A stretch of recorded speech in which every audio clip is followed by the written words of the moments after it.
What is up, guys? We are live. Welcome to the Bags to Riches podcast. I'm your host, Zach Ginn. And in today's video, we have Justin Silvero from Open Letter Marketing. Me and Justin are going to share the exact ad copy of my wholesaling real estate direct mail business that nets us over 7 figures a year in profit. That's right. I'm giving away Rick's secrets for his ad copy. And Justin's here really to share how to do direct mail, because I'm telling you right now, with the way the Trace Act's working, the way everything's shifting from SMS, direct mail is probably going to be one of the best sources out there for real estate wholesaling. So, Justin, thank you so much for coming on today. Dude, thank you so much for having me on. I'm excited. All right, so let's get into it really quickly. Who are you? What is Open Letter Marketing? And really quickly, for people who are brand new into real estate wholesaling, what is direct mail? All right, good question. So I am up here in Boston, Massachusetts. I started my real estate investing career back in about 2010, doing anything from rehabs to flips to new construction to condo conversions in the city of Boston. So I've done a lot of different things. I continue to be a real estate investor. But over the years of doing investing, when I started, I wanted to make sure that I was in control of my own deal flow. And I looked what everybody else was doing, and I said, I think I can do the marketing a little bit better.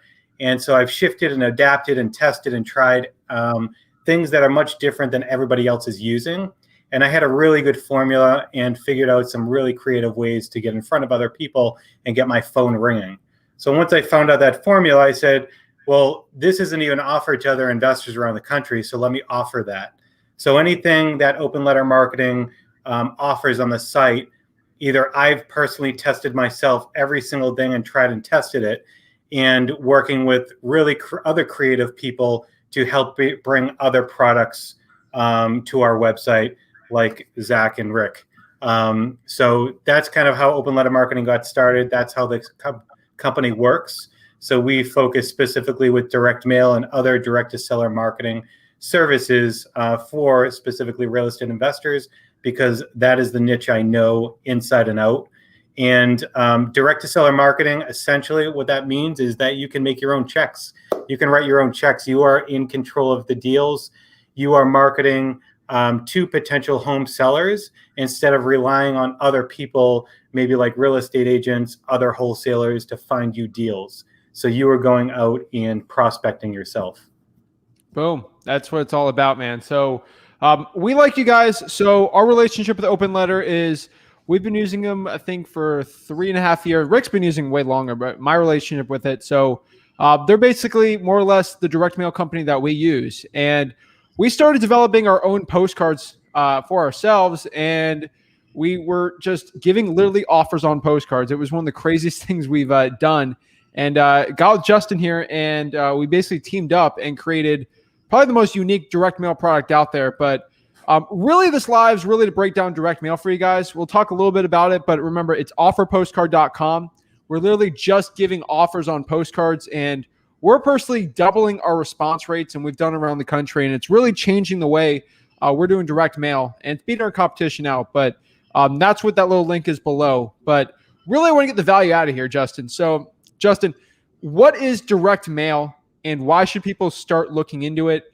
And can you really explain when someone should get in direct mail, especially when they're starting out?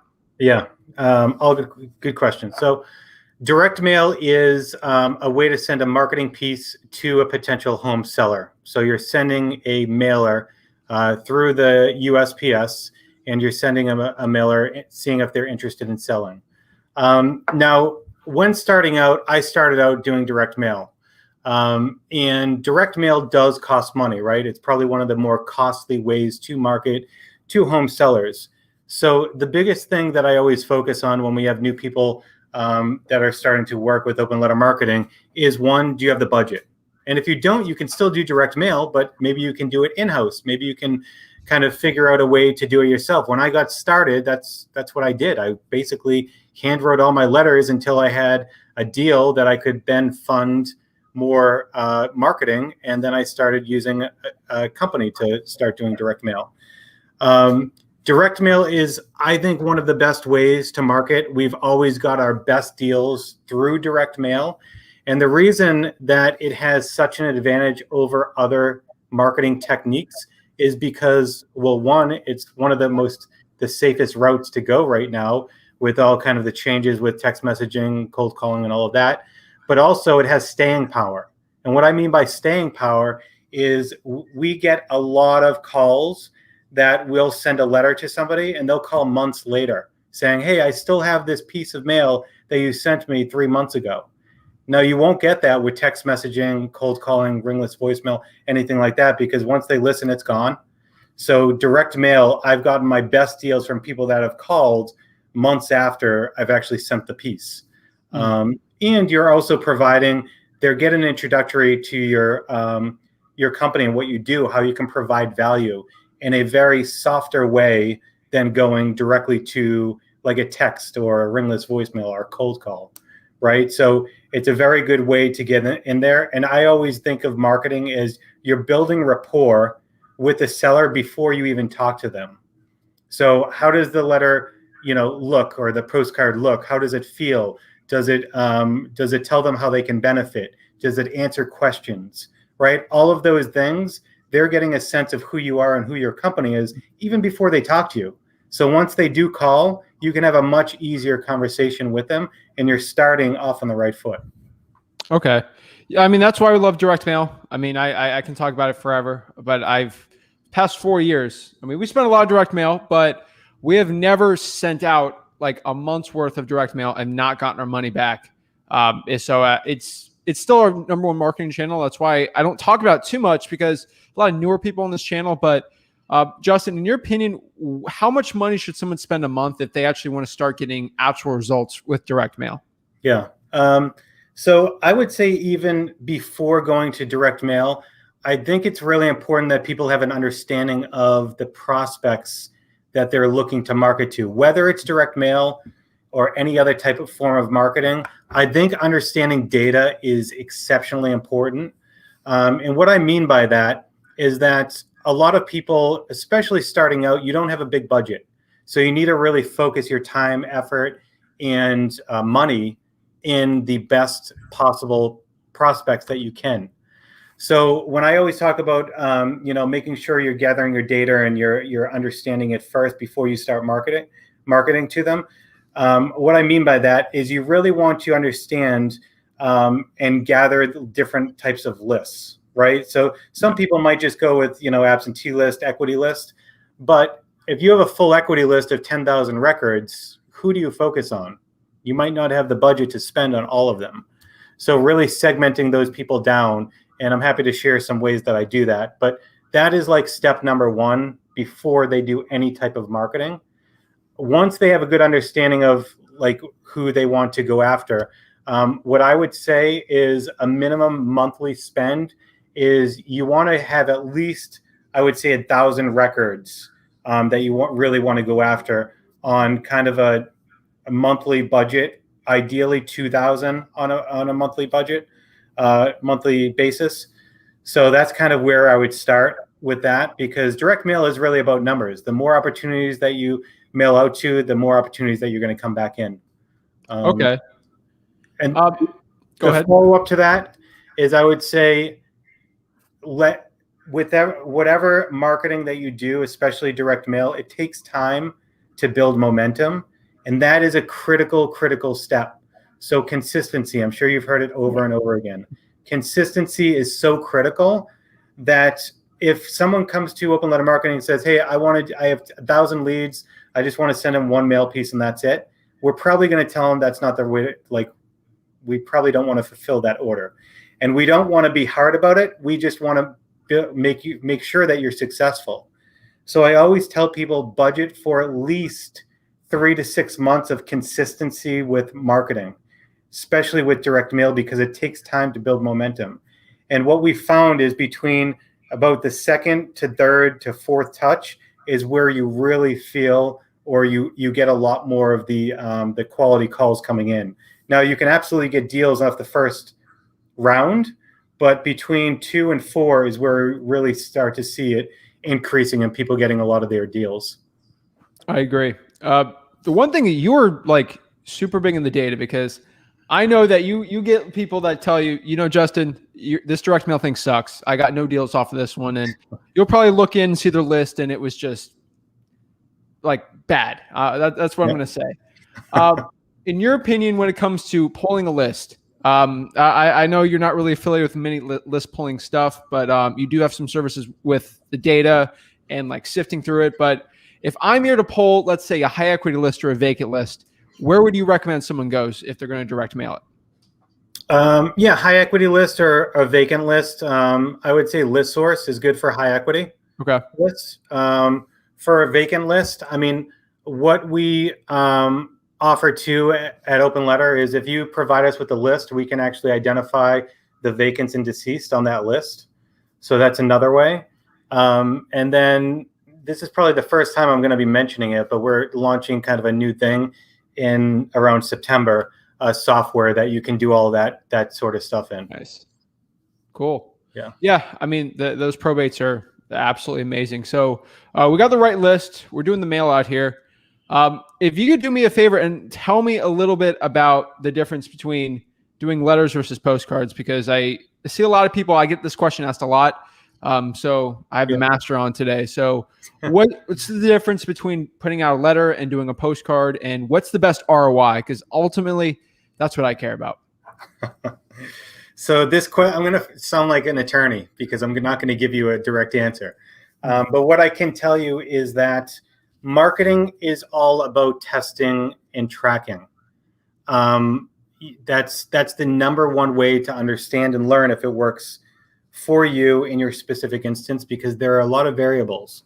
And a lot of people in the investment community, they might just kind of copy what somebody else is doing. Oh, this person in this market is doing this and it's working for them, so it should work equally over here.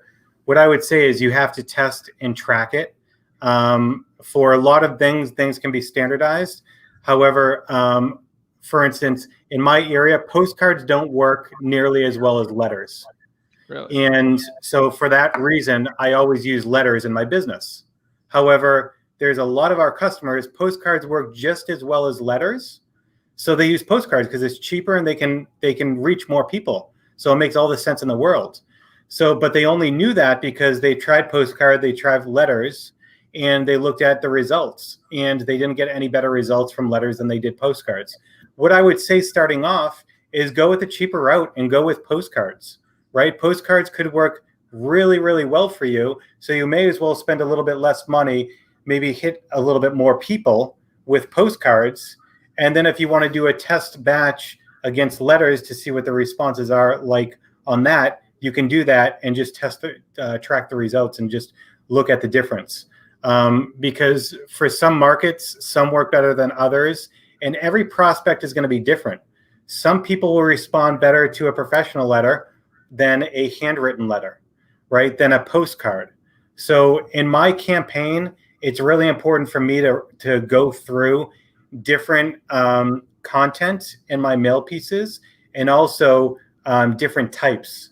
So I'll send them a handwritten letter. I'll send them a professional letter. I'll send them a trifold flyer.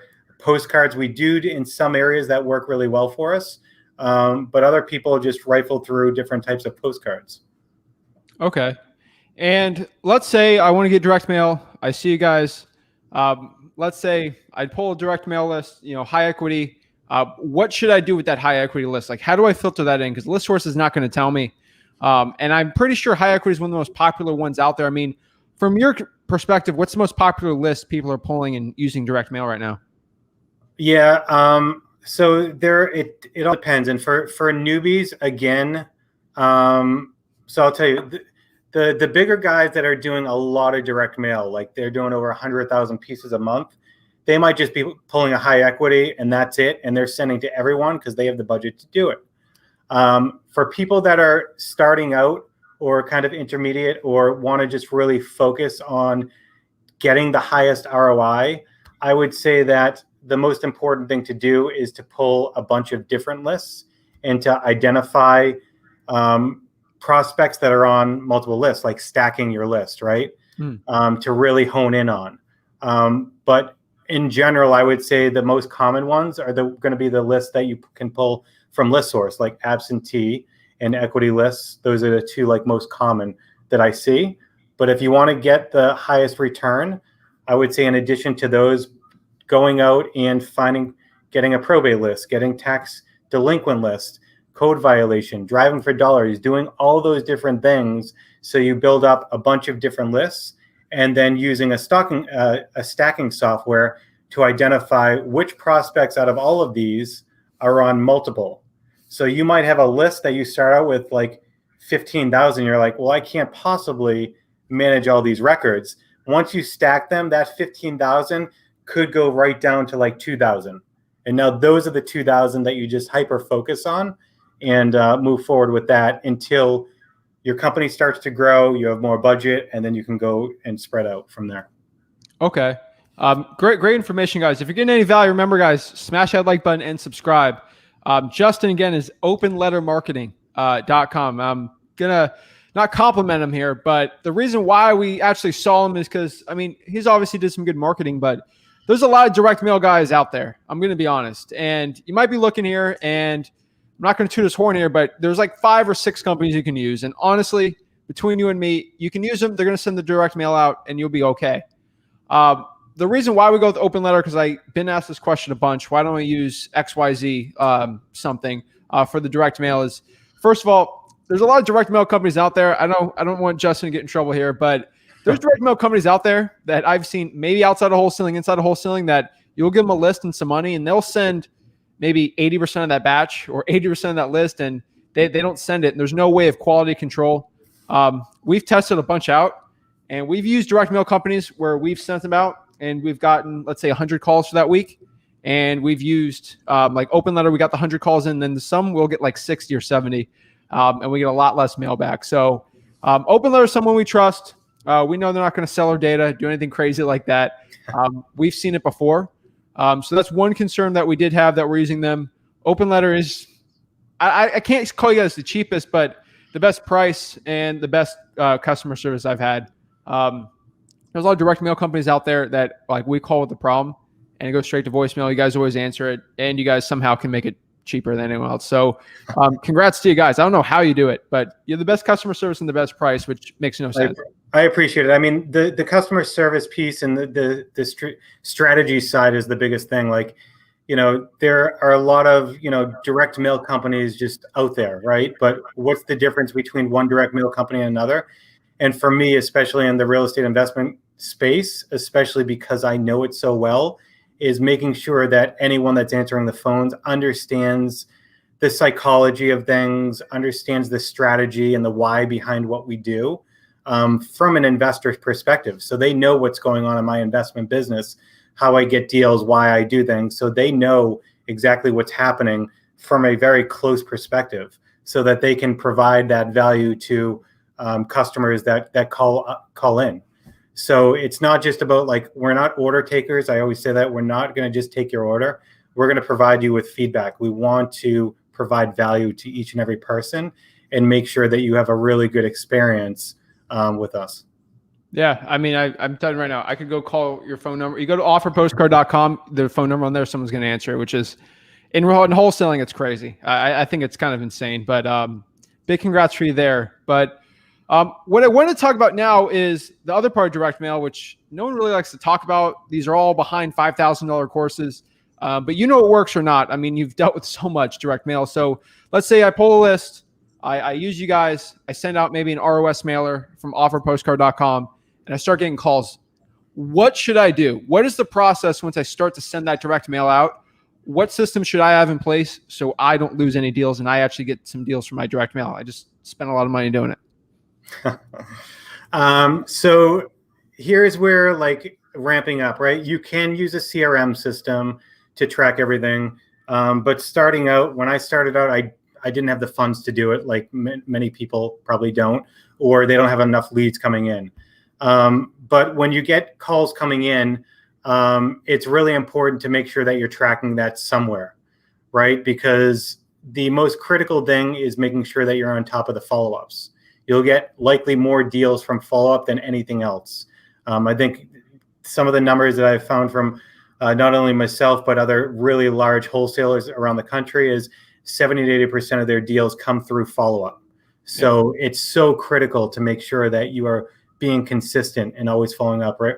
Consistency is going to be kind of a common thing that I say, I think, throughout this, but being consistent on the follow-up. So as far as like what you need to do next steps is, fielding the calls, seeing if they're interested in selling. If they're not interested in selling right now, making sure that if you're not using a CRM, get like a Google Calendar and put it in like 2 weeks from now, follow back up with them, right? That's what I did to track everything. I had little printed out sheets that I would have like a seller info questionnaire, and I would just document everything on there, and then I can pull up the file whenever I wanted to.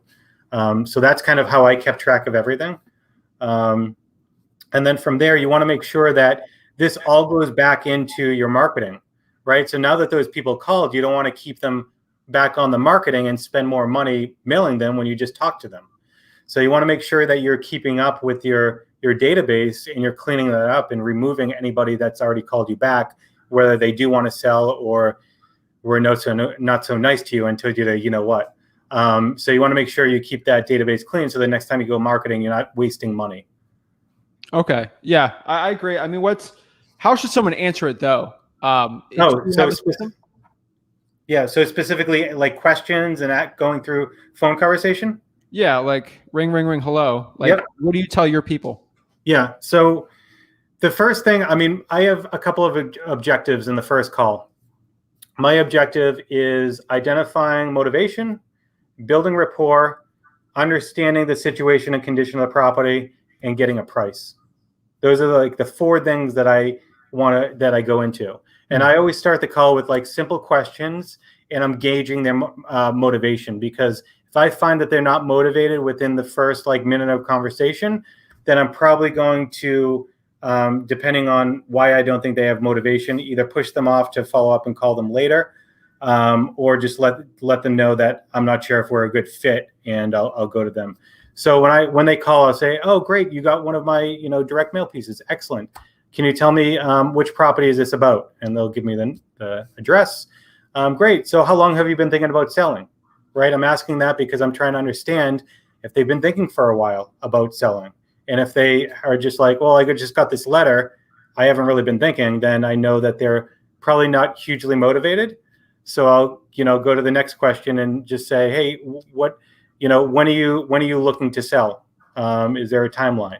So I'll just ask these kind of questions and just go step by step and take them through on those high level questions just to gauge their motivation. And if I find that they do want to sell or have a need to sell, then I'll go into the more specific questions. And anytime they tell me about like motivation, oh, why are you thinking about selling? Oh, because, it's just time to sell. I'll always ask them that question 2 or 3 different ways, because the first time that they give you that answer, oh, I'm just looking to, sell, it's just the time to sell, I guarantee there's more, there's a better reason. There's a deeper reason that they want to sell.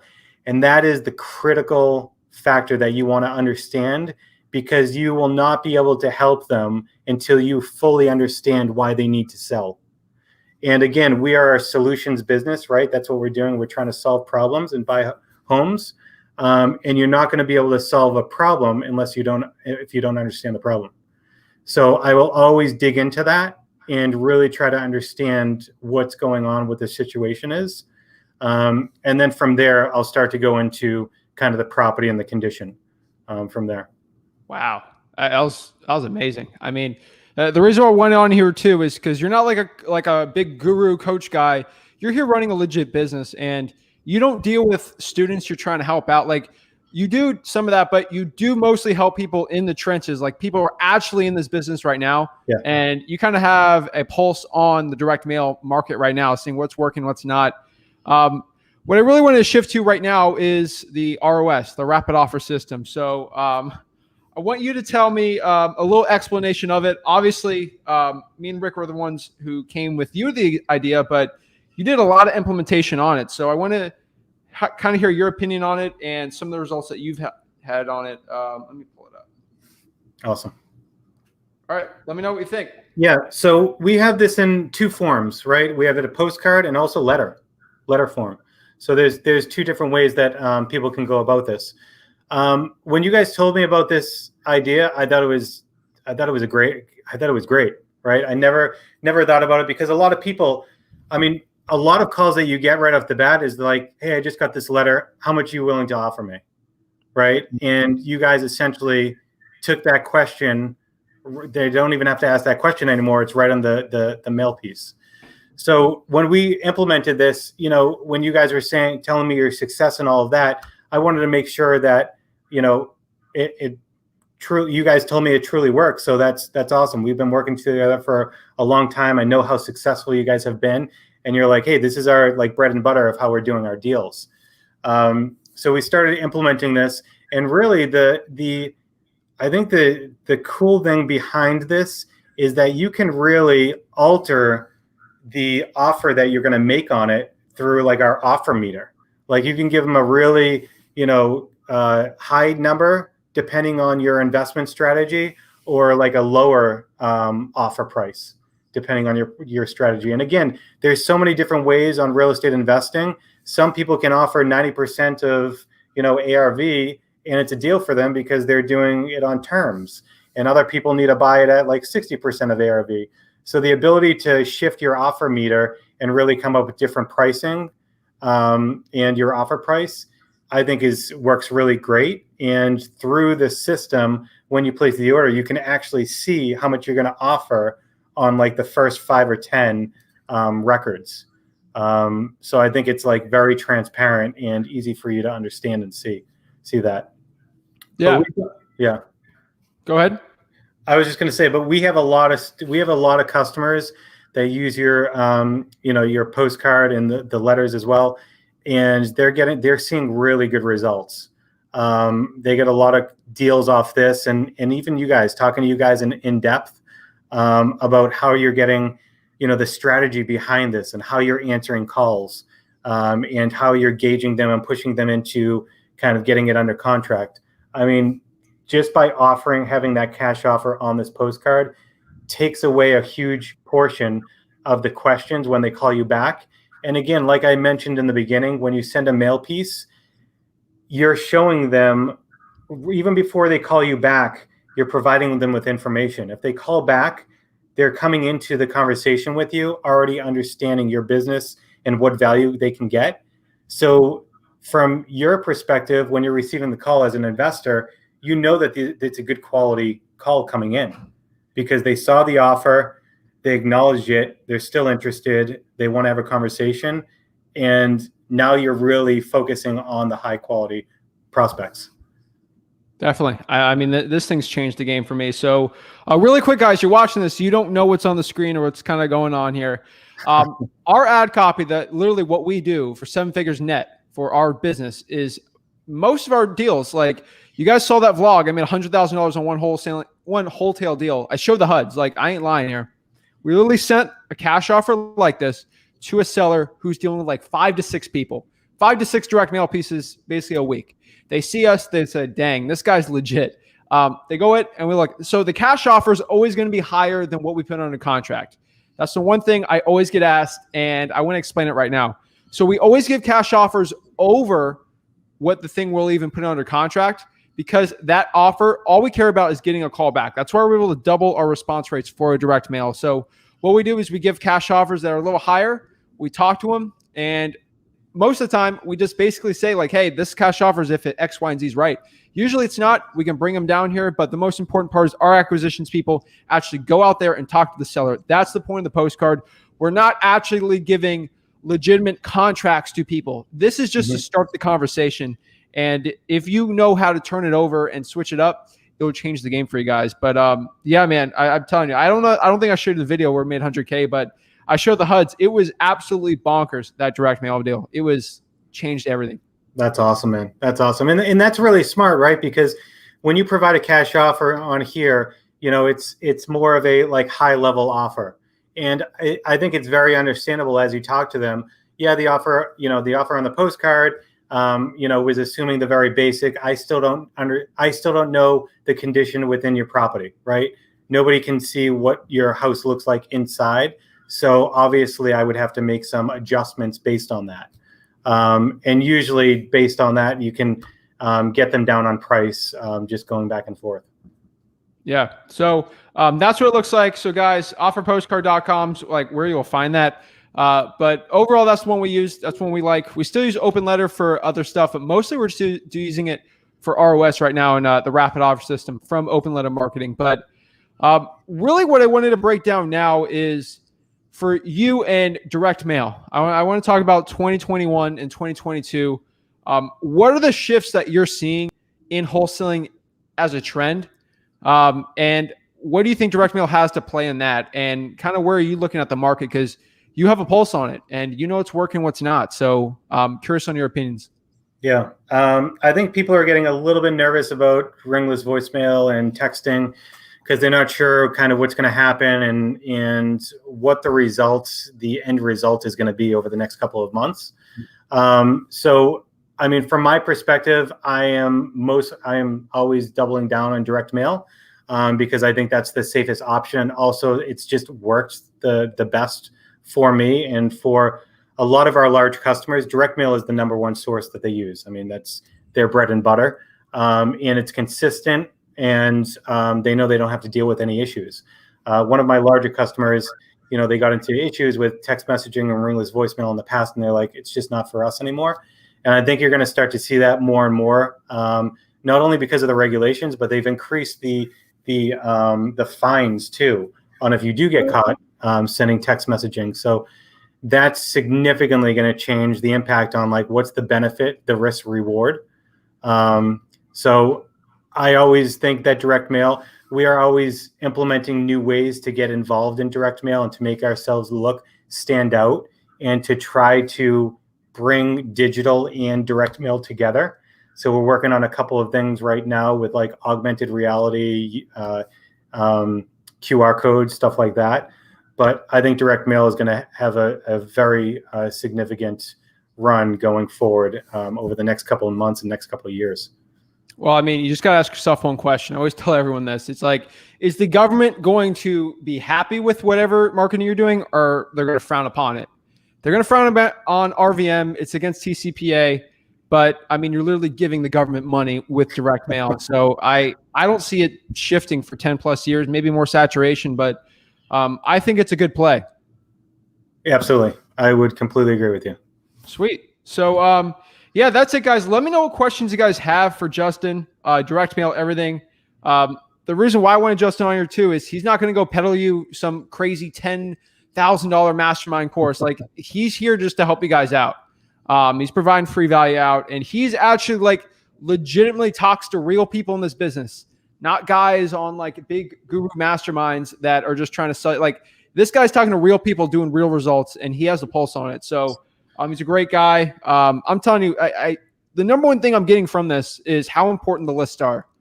I've seen from my really good results, from my bad results with direct mail, we still do bad results, but that's because we do something crazy. I remember last year we had something crazy with one of our data providers, but data is just like, it's where the buck stops from what I've seen. So is there any other gems or tips you can give when it comes to data for your direct mail? Yeah. So, I mean, as far as data, when you're going, again, what I mentioned before, the niche lists. So I always look at niche lists where you have to go outside of, the general list source. Those are going to probably be, your best list or the higher quality because it takes more time to get that list. You might have to, have a FOIA request, a Freedom of Information Act request that you send to your Treasury Department to get tax delinquent lists. But that's okay. It's going to take a little bit of time, but you're going to be kind of one in a few that are going to get that list because not everybody's going to really pull that. So I see a lot of people just getting impatient and just doing something because they want to get something done quick. But I tell you, like when I build a list, it might take me a couple months to get all the data points back, but I'm okay with that because I know the results. I'm spending so much money on marketing for those leads that I pull that I want to spend the time for planning and making sure that I have really good data. So again, it's always about the data, but to your point, Zach, I mean, you were testing and tracking, right? You found that those data points weren't working well and you just learned from it. So that's good. Always learning from, good results and bad results is really important. Just making sure that you're adapting to that feedback. Awesome, man. So let's get some questions going on. Good afternoon, everyone. What is up? What is up? Let's see. Hey, Zach, I'm having trouble finding other wholesalers in the market. I want to get into, what do I do? I recommend Facebook here. Let's see here. What's up? What's up, guys? So Ghost Black Project asks, what's the most effective marketing method for fire damaged properties, direct mail or cold calling? You know what answer I'm going to give. I already know. I would say direct mail, but that's an awesome list. So fire damaged properties is a really good list. And in some areas, it's very difficult to find. So just to let everybody know, the way that I found property damaged homes in Massachusetts is I actually called the firehouse in my town and asked him for a list. And he said, we don't have that list. Usually those, because anytime that the firefighters go out to a home, they have to report that incident. That incident gets reported and collected. So he said, call the city of Boston. Call the city of Boston, had to do the runaround with them to figure out who actually had that property and that data. The data. And finally got in touch with the right person. And now I literally have every single property that has had an issue or fire damage to it in the whole state of Massachusetts. Not only the property, the date, but the estimated amount of damages. Wow. So that is crazy valuable, because now I can go down the list and say, all right, show me all the properties that were damaged in this town that have over 50 grand in damage, right? So now that tells me that there's pretty significant damage, and they might want to sell, collect the insurance money, just sell the property, make the difference up, and it's an easy purchase. And what is the ad copy you do on that one? So for most of these, I do pretty standardized ad copy. Okay. I tried and tested going with a more specific route.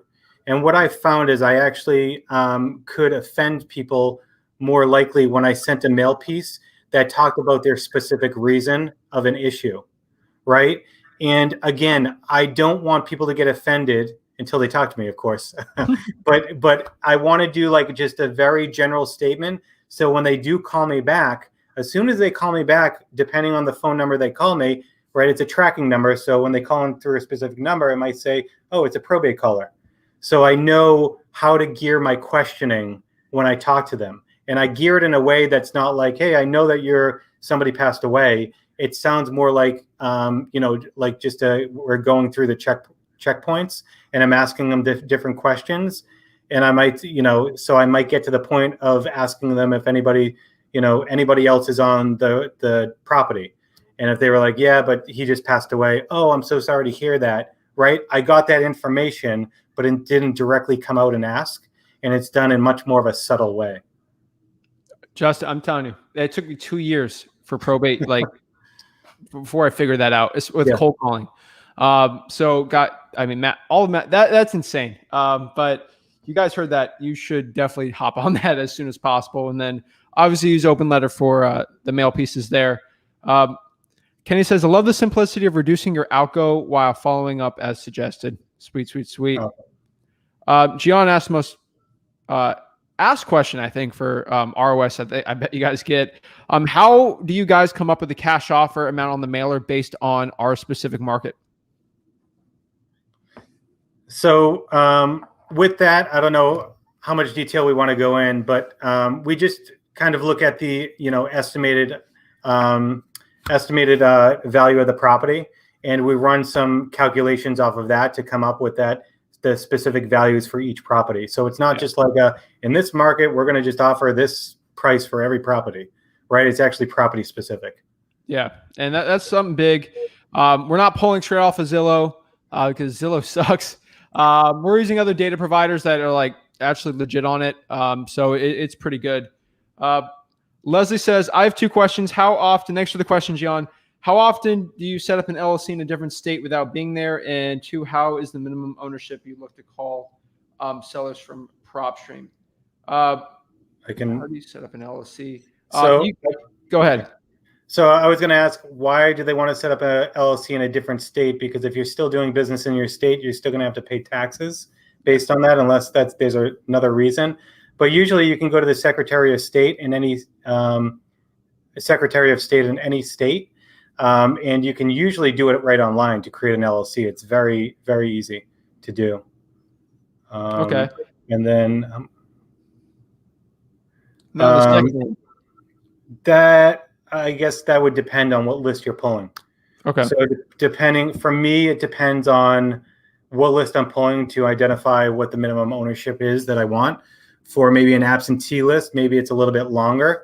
But if it's like a related party list, what I call it, I don't want maybe only a year.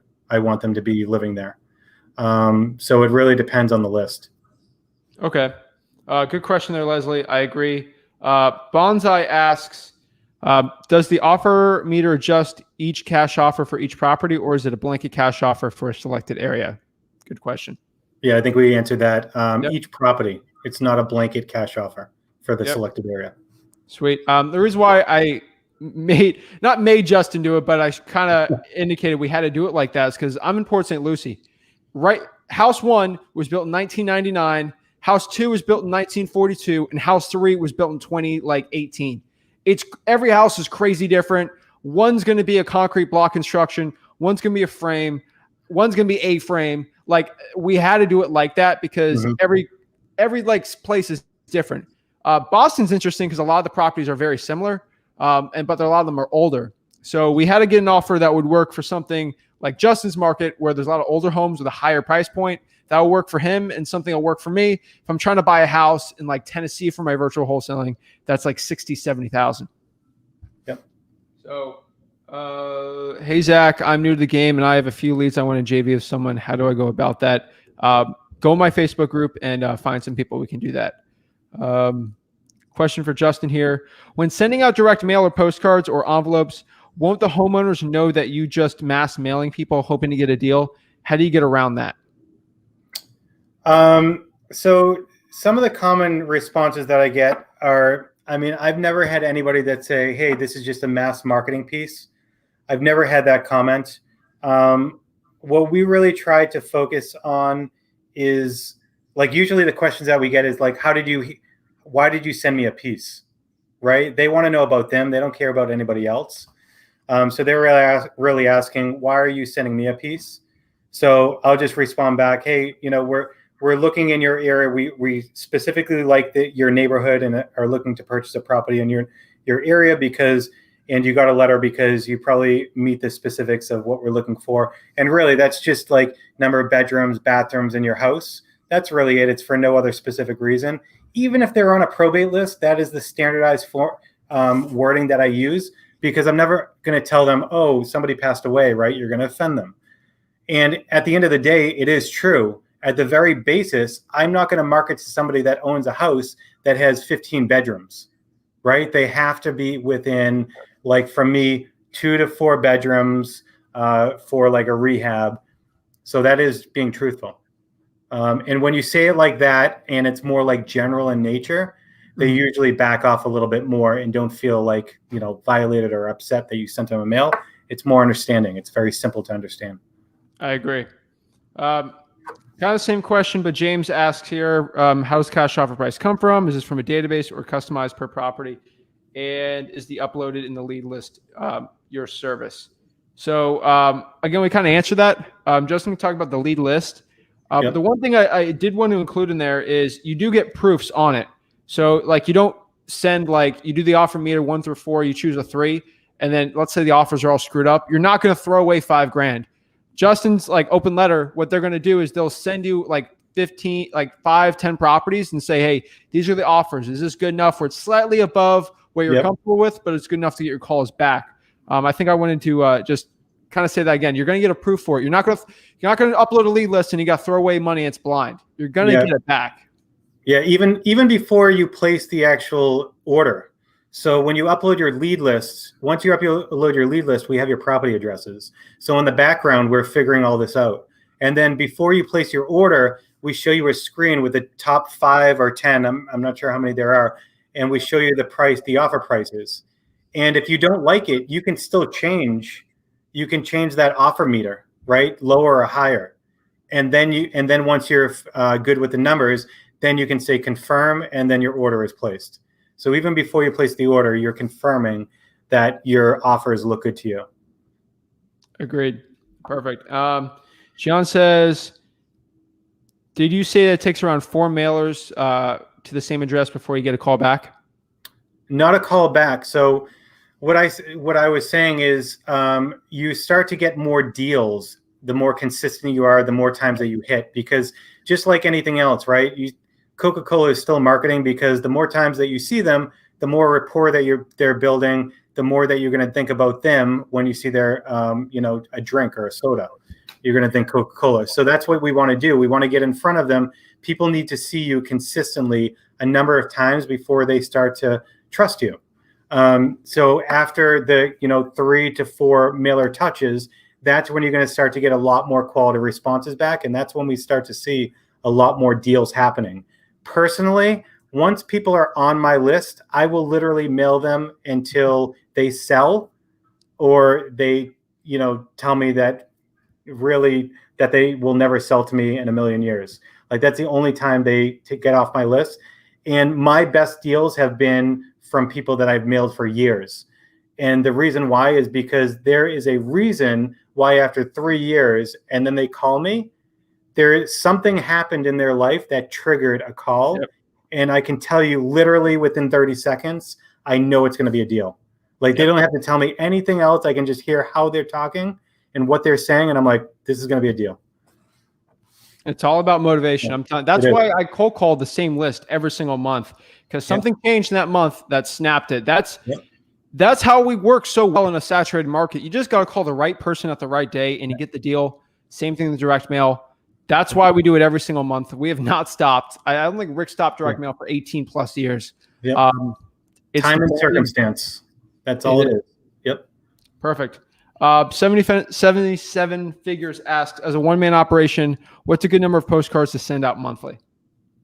Like I mentioned, if you can, I would say 2,000. Like, I'd be shooting for 2,000 a month. That's kind of a good number to start. 1,500 to 2,000, as long as you have good data, right? The better that your data is, the more honed in that you can be. So if somebody's just going to pull an equity list, I would say, all right, start with 4,000, right? But if they're like really identifying their highest quality leads by like stacking and all that, you can get away with less, maybe 1,000 to 1,500. So however much time you want to spend on the data side, that's going to determine how much you should really market to. Okay, perfect. Last question here. Pretty interesting one, very niched out. What's your experience like building from the ground up in Boston? How would you go about closing your first deal in Massachusetts with little to no budget? The building is exceptionally challenging. We just sold the last multifamily we just closed out of it last week. It was a 4-unit. It was a 3-year project, and zoning took 1.5 years. Oh my God. So, and it's very political and it's very challenging. So the zoning process is extremely difficult in Boston. The building process is fine. It's like anything else. It's expensive. How would you go closing your first deal in Mass with little and no budget? You don't technically have to close a deal. You don't have to buy a property. You can wholesale it, right? So you can get it under contract and assign it. So I don't know if his question was based on like marketing for a deal or actually closing a deal. But there are definitely a number of different ways that you can go about making money once you do have kind of a deal on the line. Okay, definitely. The one thing I could tell right now is if Rick was here, he would say one thing about direct mail, because he says the same thing with direct mail if on a live or something that I want to include. That I think it's a big gem that I learned that he showed me a lot is direct mail is not an expense, or marketing is not an expense. It's an actual investment. And our investment on direct mail has always been crazy. Like we'll spend $5,000 and we'll get like a $40,000 deal and a couple 10,000. Like it's an investment. I put money out and I get money back in. You got to have the right systems, but the way that we do it, we actually invest in our expenses like that. I feel like if you guys start treating your direct mail like that, you'll look at it a little more different, and you'll probably be more consistent, and you'll have better results. That's probably the best tip I can give you guys with direct mail from my side of the business. What have you seen from there? Yeah. Always go into direct mail or any type of marketing with the understanding that you will consistently do it for 4 to 6 months. Like, before you stop, do it for 4 to 6 months to see if you get results. Because I can guarantee most people stop way too early, because they're like, oh, I don't see any results. And a lot of times, if you look at your results, if you looked at your results for, the 3 months that you're doing a campaign, and at the end of the 3 months, maybe you don't get a deal, but then 3 months from then, there's a very high likelihood that you're going to get a deal from the marketing that you did 3 months ago. Yep. Right? So that's what I mean about direct mail is the only one that has staying power, because it's always, you can always get deals later on down the line. And we've seen this over and over with a lot of our customers. And they're like, hey, I just closed a deal that I sent marketing like 5 months ago. And it's like, awesome. How was that campaign? How was the ROI? They're like, that ROI was ridiculous on that campaign. Oh, yeah. So they're rolling it into the next one. So that's why it's like the worst that somebody can do is do this like direct mail for like 2 months and then stop. It's literally just wasting money. Make sure that you just mentally prepare for, 4 to 6 months of consistently marketing every single month to the same people. That's it. I mean, just like for that deal you did for 3 years, you consistently put in the work. Yeah, and got the reward on that one. So, quick question: what was the profit on that deal? On the 4-unit? Yeah, 800,000. Oh my gosh, killing me here. But it's 3 years. But wow, yeah. That's amazing. I mean, that's why I want you on. Like, you're like legit doing this stuff. So I didn't. Wow. Okay. Well, last question I have for you here, Justin, is we got to do a whole podcast on that. But if you started out $300 in your bank account, I started out. This is the Bags Riches podcast. I'm from a bag boy to wholesaling. So if you had $300, you were 18 years old, back in Boston, what would you do to become the next Justin Silvero to get your first or a couple wholesaling deals? So I would do exactly kind of what I did from the beginning, and spending not a lot of money, and just, I always look at it. Do you have more time or do you have more money? When you have less money, you need to spend more time. That's the equation, right? Mm-hmm. So I just figured out, okay, what can I spend my time on? Understanding, and again, I wanted to make sure that I was in control of my deal flow. So I would still network and market with wholesalers and real estate agents, do all that stuff. But my core focus would be, again, gathering data, understanding the data, making sure I'm focused on the right people. And I'd literally probably just start writing my own marketing pieces like I did from the beginning. I would probably filter in maybe some other forms of marketing, but mostly I would just focus on direct mail and then just consistently do it. And you can get through a lot by doing it yourself. But at a point in time where you're getting too many deals to really cope with it, that's when outsourcing makes a lot more sense, because there's a lot to do in this business, and freeing up you're going to start to shift from having less time or more time, less money, to shifting to less time, more money, because now you're starting to get deals in and you have less time to do things. So you need to outsource them. So I would start by spending a lot of my time focusing on talking to the right people, curating the right lists, and then working on my marketing myself. That's it, man. Thank you so much for coming on. Before we hop off, can we explain what is Open Letter one more time? How does someone get in contact with you and your team? And one really last thing, guys. When I say I get a deal from direct mail, I'm only using one type of postcard and only one company. We run a huge operation, and I can't afford to have someone that's going to screw my stuff. And we trust Justin. They've done well for us for years and years and years. And they provide me the service where I'm able to send direct mail out, give the offer out, and use offerpostcard.com to get our results. So what is Open Letter marketing really quick, and how do people get in contact with you and to get direct mail? Yeah, so I would say Open Letter marketing is probably the #1 direct to seller marketing company for real estate investors. That's our bread and butter. That's what we focus on. We know the industry inside and out and the strategies behind it. Our customer service team are not order takers. We understand the process and we provide you with value. So we're going to give you good recommendations. You can reach us at our website, openlettermarketing.com. We have a little chat feature too. You can talk to us there. You can give us a call, and you can always shoot me an email. So people can email us at info@openlettermarketing.com if you guys have any questions. But we're very responsive, and we really want to make sure everybody has a lot of success in their company. Boom. Justin, thank you so much for coming on. I mean, you got to look at, if you're going to look at the owner of a direct mail company, you want to hope they're doing deals. So I don't know many other guys that are doing it. You guys have the proof to show it, and you guys are actually doing well. So Justin, thank you so much for hopping on. Is there any parting thoughts you have for the audience before we sign off? No, I really just love with your sharing and everything. I mean, when I got started, I learned a lot from people like you, providing a lot of value to others. So what you're doing is amazing. I'm happy to I love being part of it. So thank you so much for having me on. Perfect. Thanks, Justin. Thank you.